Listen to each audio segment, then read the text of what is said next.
इस वक्त की बड़ी खबर आप जान लीजिए। चीन के 118 ऐप पर भारत सरकार ने पाबंदी लगा दी है। पबजी समेत 118 ऐप को भारत सरकार की ओर से बैन कर दिया गया है। सूचना प्रसारण मंत्रालय ने यह फैसला लिया है।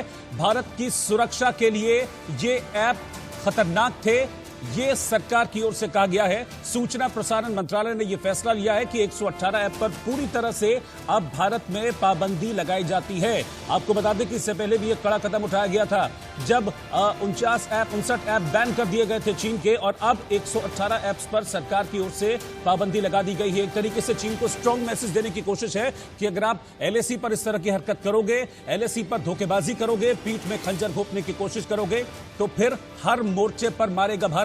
और इसी संदेश के तहत चीन के 118 ऐप्स पर भारत सरकार की ओर से बैन लगा दिया गया है। इसमें पबजी समेत 118 ऐप्स हैं जिनको अब पूरी तरीके से भारत में बैन कर दिया गया, यानी कि भारत में अब इन ऐप्स को कोई भी यूज नहीं कर पाएगा। हालांकि पहले ही आपको बता दें कि हैशटैग बॉयकॉट चाइना भारत में चला हुआ है और लगातार इसके तहत जो चाइना के प्रोडक्ट हैं हिंदुस्तान में, उनका लगातार विरोध किया जा रहा है। भारत के लोग बहिष्कार कर रहे हैं चाइना के प्रोडक्ट्स का, और अब एक बार फिर से भारत सरकार की ओर से बड़ा कदम उठाया गया है और 118 ऐप्स को भारत सरकार ने, सूचना प्रसारण मंत्रालय ने इसको बैन कर दिया। इस बात की जानकारी भी सार्वजनिक कर दी गई है। बड़ी खबर इस वक्त की आपको बता रहे हैं। तो लगातार चीन को स्ट्रांग मैसेज देने की कोशिश की जा रही है। हमने देखा था कि किस तरह से चीन एलएसी पर हरकतें कर रहा है। एक तरफ बात करता है लेकिन दूसरी तरफ उसके सैनिक भारत में एलएसी में घुसने की कोशिश करते हैं, ब्लैक टॉप पर पहुंचने की कोशिश करते हैं, जहां पर न भारत की सेना होती है न चीन की सेना होती है। ये एक म्यूचुअल अंडरस्टैंडिंग थी, लेकिन वहां पर पहुंचने की चीन कोशिश करता है। और अब भारत ने न सिर्फ उसको बॉर्डर से खदेड़ा,